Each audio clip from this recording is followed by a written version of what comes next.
جانشین حضور اشرف الاولیاء سرپرست اعلیٰ مخدوم اشرف مشن مخدوم گرامی وقار حضور قالی میاں صاحب قبلہ جملہ سادات کرام اساتذہ مخدوم اشرف مشن علماء اہل سنت جملہ سامعین کرام، میں کسی خطاب کے لیے حاضر نہیں آیا. حضور مخدوم گرامی وقار کے حکم کے مطابق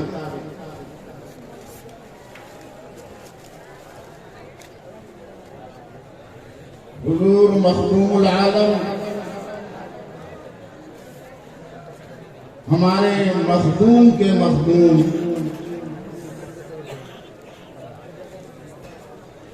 گنج نبات سیدنا شیخ علاء الحق لاہوری سما پنڈوی رحمت اللہ تعالی علیہ اور آپ کے روحانی فرزند ناشر مسلک اہل سنت پیر طریقت رہبر راہ شریعت حضور اشرف الاولیاء کی بارگاہ میں خراج عقیدت کے چند کلمات پیش کرنے کے لیے حاضر ہیں.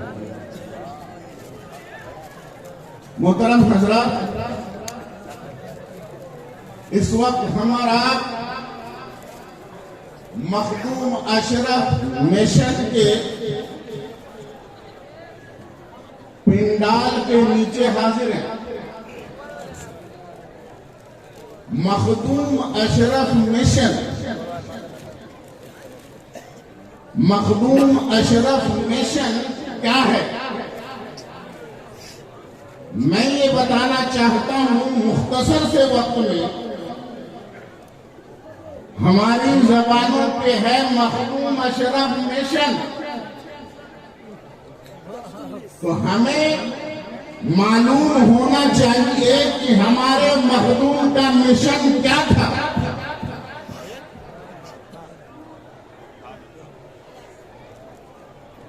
مخدوم اشرف کا مشن دین کی اشاعت اور دین کا مرکز اور محور علم دین ہے. سیدنا عبداللہ ابن مبارک رضی اللہ تعالی عنہ ارشاد فرماتے ہیں اِنَّ هَذَا الْعِلْمَ دِينٌ، یہ علم جو حدیث کا علم ہے، جو دین کا علم ہے، یہ علم دین خود دین ہے. جب ہم قرآن کا علم سیکھتے ہیں، حدیث کا علم سیکھتے ہیں، تو ہم حقیقت میں دین سیکھتے ہیں. اور جب دین سیکھتے ہیں تو یہ ضروری ہے کہ ہم دین کسی دیندار سے سیکھیں. ہم جب علم دین حاصل کریں تو ایسے عالم دین سے حاصل کریں جو علم کے جملہ تقاضوں کو پورا بھی کرتا ہے. محترم حضرات، جب علم دین کی فضیلت کی بات آتی ہے، علماء کی فضیلت کی بات آتی ہے، قرآنی آیات ہم پیش کرتے ہیں احادیث کریمہ ہم پیش کرتے ہیں، یقیناً علماء کی فضیلت ہے، علم دین کی فضیلت ہے، عالم دین کی فضیلت ہے، لیکن ہمیں یہ بھی معلوم ہونا چاہیے کہ عالم دین کیا ہے، عالم دین کیا ہے۔ یہ صرف بخاری پڑھ لینے سے کوئی عالم دین نہیں ہوتا، تفسیر پڑھ لینے سے عالم دین نہیں ہوتا، اصول فقہ پڑھ لینے سے عالم دین نہیں بن جاتا، فقہ پڑھ لینے سے عالم دین نہیں ہو جاتا۔ اگر صرف تفسیر حدیث پڑھ لینے کا نام علم دین ہوتا اور پڑھنے والا عالم دین ہوتا تو ہم سے بڑے بڑے مستشرق ہیں جنہوں نے تفسیر کا علم ہم سے زیادہ حاصل کیا ہے، حدیثیں ان کے پاس ہم سے زیادہ محفوظ ہیں، وہ کثیر احادیث کے حافظ ہیں۔ ہمیں تو کچھ سینکڑوں حدیثیں معلوم نہیں ہے، محفوظ نہیں ہے، ان میں ایسے ہیں جن کے پاس ہزاروں حدیثیں ازبر ہیں، لیکن کیا اسے عالم دین کہا جائے گا؟ ہرگز نہیں، اسے عالم دین نہیں کہا جائے گا۔ کیوں؟ اس لیے کہ علم دین صرف دماغ میں محفوظ کر لینے سے بندہ عالم نہیں ہوتا۔ اِنَّ هَذَا الْعِلْمَ لَيْسَ بِعِلْمٍ بِكَثْرَةِ الرِّوَایَاتِ، کثرت روایات کی بنیاد پر یہ علم دین نہیں بنتا۔ جب دماغ میں علم دین آتا ہے اور دماغ سے ہو کر جب دل میں اتر جاتا ہے تو علم دین بنتا ہے۔ نعرہ تکبیر، نعرہ رسالت، فیضان حضور اشرف الاولیاء، حضور تاج الاولیاء، نعرہ تکبیر۔ اور جب وہ علم دماغ کے راستے سے ہو کر جب وہ دل میں اتر جاتا ہے تو پھر وہ عالم نہیں کہلاتا، وہ عارف بنتا ہے، اور جب وہ عارف ہوتا ہے تو یقین رکھیے بہکاتا دماغ ہے، بہکتا دماغ ہے، اور جب اس دماغ پر دل کا کنٹرول ہو جائے تو پھر اس کی طاقت نہیں ہے کہ وہ بہکا دے۔ اس لیے علماء تو بہک جاتے ہیں، ظاہری علم والے تو بہک جاتے ہیں، لیکن عارف کبھی نہیں بہکتا۔ تو یہ عالم، جس عالم کی فضیلت حدیث میں آئی ہے، قرآن میں آئی ہے، اس عالم دین سے مراد کیا ہے؟ هو العالم بذات اللہ و صفاتہ، عالم وہ ہے جو اللہ کی ذات اور صفات کا عالم ہے۔ بے شک، سبحان اللہ، سبحان اللہ۔ عارف ہے، حقیقت میں وہی عالم ہے۔ تو علم دین حضور اشرف الاولیاء نے حاصل کیا تھا، تو وہ علم صرف دماغ میں نہیں تھا، اشرف الاولیاء کا علم صرف زبان پہ نہیں تھا، بلکہ وہ علم ان کے پاس تھا جو دماغ کے راستے سے ہوتے ہوئے وہ دل پہ اتر چکا تھا۔ سبحان اللہ، سبحان اللہ۔ حضرات گرامی، حضرت امام حسن بصری رضی اللہ تعالی عنہ سے یہ مرسلن یہ حدیث مروی ہے، مسند امام دارمی میں یہ حدیث موجود ہے۔ وہ ارشاد فرماتے ہیں العلم علمان، علم دو قسم کا ہے، علم دو طرح کا ہوتا ہے۔ علم فی القلب، ایک علم وہ ہے جو دل میں ہوتا ہے، ایک علم وہ ہے جو دل میں پیوست ہو جاتا ہے۔ هو العلم النافع، وہی علم نافع ہے، وہی نفع دینے والا علم ہے، دنیا میں بھی بندہ کو نفع پہنچانے والا ہے، آخرت میں بھی بندے کو نفع پہنچانے والا ہے۔ یہی علم نافع والا عالم ہے۔ اسی وجہ سے سرکار دو عالم صلی اللہ تعالی علیہ وسلم، ارے بولیے، وہ علم دین کے تو وہ مرکز تھے نا، سرچشمہ علم تھے نا. جو علم تھا نبی کے پاس وہ تو علم نافع ہی تھا، بے شک اس کا کوئی ایک ذرہ بھی غیر نافع نہیں تھا، وہ نبی کی ذات. لیکن دعا فرماتے تھے رب کی بارگاہ میں، جب دعا فرماتے تھے تو یہ عرض کرتے تھے اللہم انی اعوذ بک من علم لا ینفع. اے اللہ میں تیری بارگاہ میں پناہ مانگتا ہوں ایسے علم سے جو نفع نہ پہنچا. علم نافع کی دعا فرمایا کرتے تھے، اور وہ علم جو نفع بخش نہیں ہے اس سے پناہ مانگا کرتے تھے. تو میرے دوست اور بزرگوں فرماتے ہیں هو العلم النافع، وہی علم نافع ہے جو دل والا علم ہے، علم قلب ہے وہی علم نافع ہے. وعلم فی اللسان، اور ایک علم وہ ہے جو صرف زبان پہ ہوتا ہے، زبان پہ ہوتا ہے. قال رسول اللہ صلی اللہ علیہ وسلم، قال اللہ تبارک و تعالی، صرف زبان پہ. یہ زبان والے، یہ زبانی علم والے اور تھے، وہ بہت گئے. کیا دارالعلوم میں بیٹھ کر وہ قال اللہ نہیں کہتے تھے، قال الرسول نہیں کہتے تھے، عمریں گزار دی ہیں قال اللہ اور قال رسول کہتے کہتے.